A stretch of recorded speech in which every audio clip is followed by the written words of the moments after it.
So, chapter 1, the challenges facing food production. Farming, and in particular sustainable farming, is a slow business.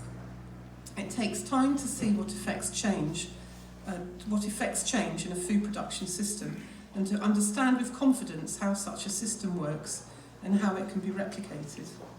The farming methodologies described in this book could be likened to a fringe art festival, only it's a festival that's been happening in slow motion for the last 100 years. So I've changed that now, it's no longer a festival, I think it's more of a revolution, a gentle revolution that's been happening. Fringe festivals are exciting spaces where the cutting edge of experimental arts may be found. They're spaces for mistakes, for the avant-garde, for creative new directions that seep into the mainstream and become the norm, until the next generation of creative people come through. It's on the edges, in the marginal areas, that diversity is at its greatest, where new ideas flourish and the improbable can happen. In ecology, it's similarly on the edges of the ecosystems that the greatest diversity of species exist. It's at the edges that ecological resilience is at its greatest, and the species are found that are more resilient to fast-changing circumstances. We're used to thinking about the fast-moving art scenes in this way, but in contemporary food production too, we can see a fringe movement. Only it's slow-moving, as all farming and gardening are by their very nature.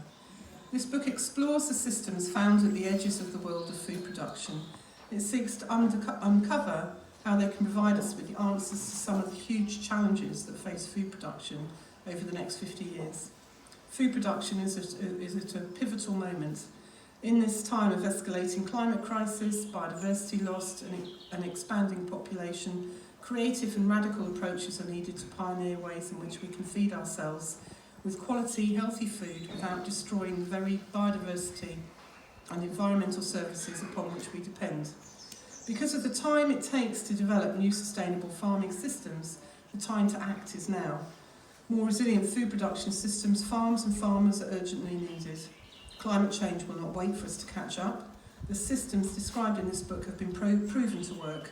And as Goethe said, whatever you can do or think you can, begin it now. Boldness has genius and power and magic in it.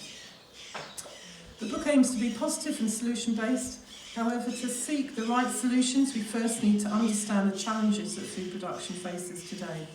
This can be overwhelming and depressing, for they are world-scale challenges.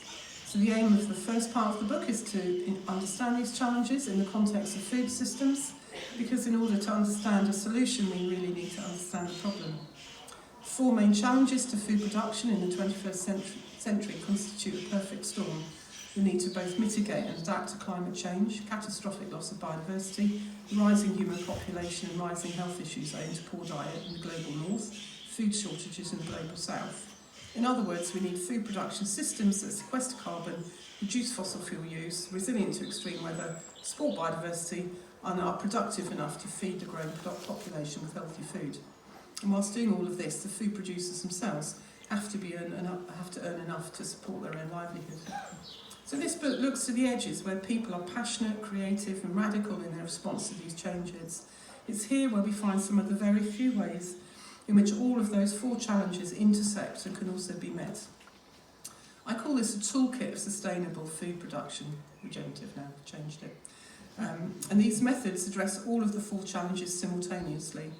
All of these systems outlined have arisen from an ecological paradigm of food systems, which is divergent from the industrial productionist paradigm that is predominantly today and sometimes called conventional agriculture. And they amount to a radical rethink of food production systems. So